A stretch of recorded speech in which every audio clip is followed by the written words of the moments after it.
তো প্রতিদিনের মতো আজকে আমি আবার চলে এসেছি তোমাদের জন্য আগামীকাল অর্থাৎ 11 তারিখে 11ই জুন যে স্টকগুলো ইম্পর্টেন্ট তো সেই স্টকগুলো নিয়ে। তো আমি সব কিছু শুরু করার আগে আমি একটু প্যাটার্নটা চেঞ্জ করছি, সেটা নিয়ে আমি একটু বলে দিই। প্রথমত যেটা সেটা হচ্ছে যে আমরা প্রতিদিন, আমি এখন থেকে এতদিন পর্যন্ত যা করতাম যে প্রতিদিন কিছু নতুন স্টকের নাম বলতাম।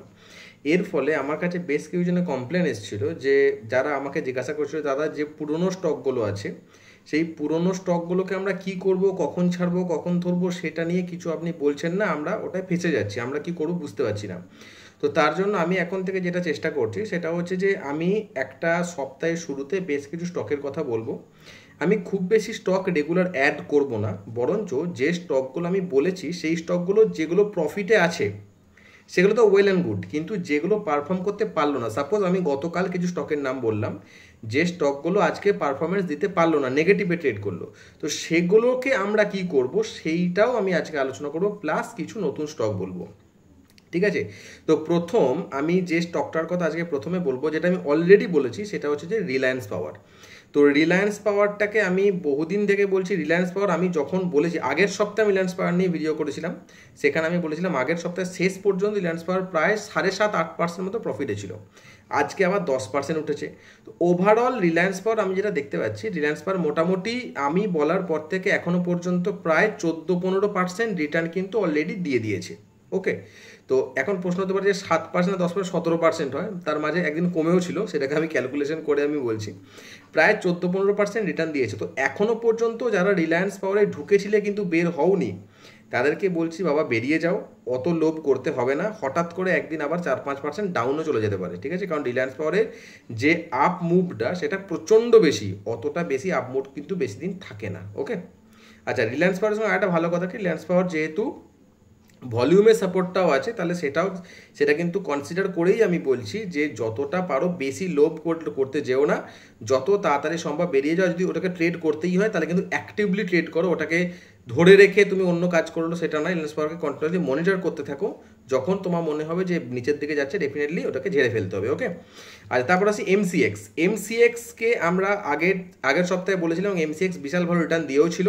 তো আমি এই সপ্তাহের জন্য এমসিএক্সকে আবার রাখছি, রিলায়েন্স পাওয়ারকেও রাখছি, এমসিএক্সকেও রাখছি, কিন্তু এমসিএক্সের যেটা সেটা হচ্ছে যে এখন আজকের দিনে দাঁড়িয়ে এমসিএক্স কিন্তু কিছুটা ডাউন এসছে, তো এটা কিন্তু একটা ভালো সুযোগ। এমসিএক্সে ভলিউমের সাপোর্ট কিন্তু যথেষ্ট বেশি, কাজে এমসিএক্স যদি কালকের দিকে ওপেন করে পজিটিভ দিকে, তাহলে কিন্তু এমসিএক্সকে কিন্তু আমরা নিতে পারি, কিন্তু ডেফিনেটলি ওটা 9:30টার পর আমাদের দেখতে হবে যে ওটা কেমনভাবে ট্রেড করছে, ভলিউম কী আছে, তখন কিন্তু আমরা এমসিএক্সকে আবার ধরতে পারি। ওকে, তারপর হচ্ছে যে লরাস ল্যাব, LAURUS, লরাস ল্যাব। ঠিক আছে, তো এটাকে আজকে ডাউন দিয়েছে। কালকে আমি যে স্টকের নামগুলো বলছিলাম তার মধ্যে বোধহয় সবথেকে খারাপ পারফর্ম লরাস ল্যাবই করেছে আজকে, তো 2% মতো ডাউন দিয়েছে আজকে আমি দেখলাম। তো কোনো সমস্যা নেই, লরাস ল্যাব আজকে ডাউন দিলেও কিন্তু সাপোর্ট জোনে আছে, এক্স্যাক্টলি সাপোর্ট জোনে এসে কিন্তু ট্রেড করছে, কাজেই কালকে কিন্তু ভালো সুযোগ দেওয়ার পসিবিলিটি রয়েছে, কাজে সেটা কিন্তু আমরা মাথায় রাখবো। লরাস ল্যাবকে কিন্তু আমরা আমাদের মনিটরিংয়ে রাখবো। ওকে, এরপর আসছে যে সাফিরা ফুড। আচ্ছা, সাফিরা ফুডে অনেকে আমাকে মেসেজ করেছিল, যে কমেন্ট করেছিল ইউটিউবে, যে আমি বানানটা দাদা আমি খুঁজে পাইনি। ঠিক আছে, এর বানানটা হচ্ছে SAPPHIRA, সাফিরা ফুড। ওকে, তো এটা অবশ্যই আমাদের ওয়াচ লিস্টে রাখতে হবে, কিন্তু এর মোস্ট ইম্পর্টেন্ট কথা যেটা সেটা আমি এখন বলতে যাচ্ছি, যে আপাতত সাফিরা ফুডকে কিন্তু আমরা বাদ দেব। ঠিক আছে, আমাদের ওয়াচ লিস্টে থাকবে, কিন্তু আমরা রেগুলার মনিটর করা থেকে বাদ দেবো। তার কারণ হচ্ছে যে সাপোর্ট জোনের দিকে আসছে সাফিরা ফুড। ঠিক আছে, তো সাপোর্ট জোনে যেহেতু দিকে আসছে, কাজে সাপোর্ট না নিয়ে উপরের দিকে যাওয়ার পসিবিলিটি কম।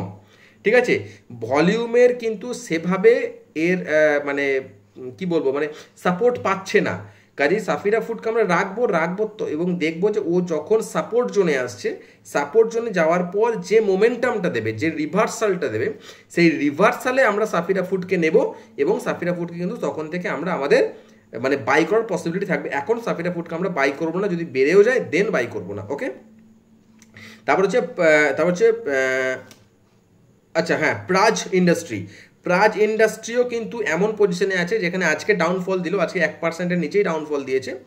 1% যায়নি, তার নিচে ডাউনফল আছে, কিন্তু প্রাজ ইন্ডাস্ট্রি কিন্তু কালকে ভালো রকম সুযোগ দিতে পারে, পসিবিলিটি আছে। ওকে, তারপরে এইচডিএফসি এএমসি একটা খুবই প্রমিসিং স্টক এই জায়গায় দাঁড়িয়ে। এইচডিএফসি এএমসি অলরেডি আমাদের যে আমরা আগের সপ্তাহের যে ভিডিও করেছিলাম সেখানে এইচডিএফসি এএমসিকে রেখেছিলাম।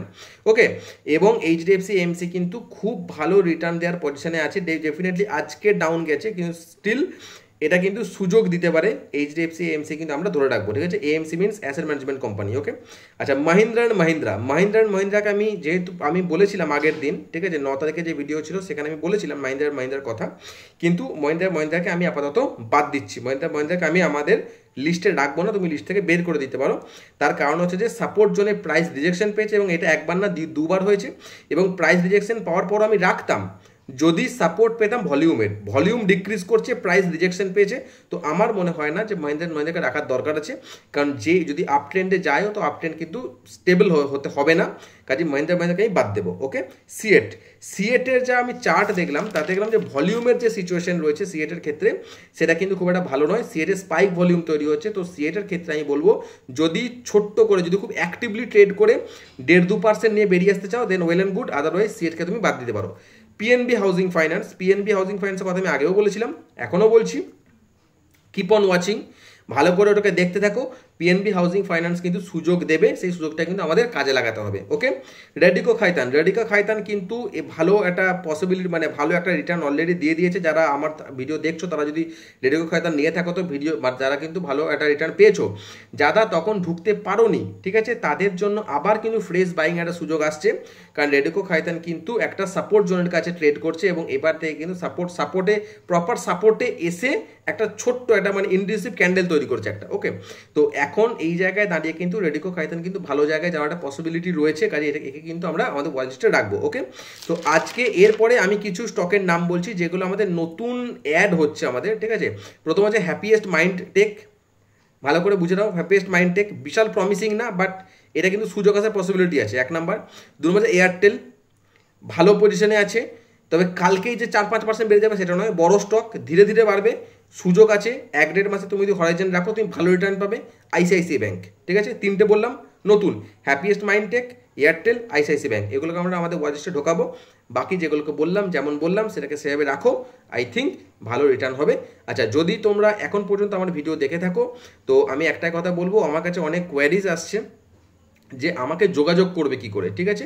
তো আমি বলে রাখি যে আমাকে যোগাযোগ করবে কি করে, পরিষ্কার বলছি, আমি যে এই যে ভিডিওটা এর ডেসক্রিপশন বক্সে আমি আমার ফেসবুক পেজের লিঙ্ক দিয়ে দেবো। ওকে, তো সেই ফেসবুক পেজটাকে তোমরা একটু লাইক করে দাও, আর সেই পেজে আমাকে এসএমএস করতে পারো, কোনো সমস্যা নেই, আমি তোমাদের সাথে সেখানে কথা বলে নেব, ঠিক আছে। তোমাদের যার যার দরকার সেই ফেসবুক পেজে আমাকে রিচ করো, ঠিক আছে, কোনো সমস্যা নেই। আর তোমাদের যার যা কোয়ারিজ আছে, যার যা ইচ্ছা করছে জানতে, আমাকে ডেফিনেটলি কমেন্টে লেখো, আমি যতটা পারবো উত্তর দেবো।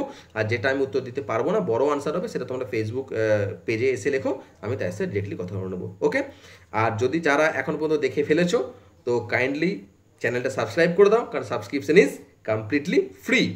আর যারা দেখছো তারা লাইক করে দাও, তাহলে আমি কিছুটা খুশি হব যে না, ভিডিও আমার দেখছে লোকজন এবং আমি ভালো ভিডিও বানাতে পারছি, মানে তোমাদের জন্য অ্যাটলিস্ট উপকার হচ্ছে ভিডিওটা দেখে। ওকে, চলো বাই, আজকের মতো, কালকে আবার নতুন ভিডিও দেখা হবে।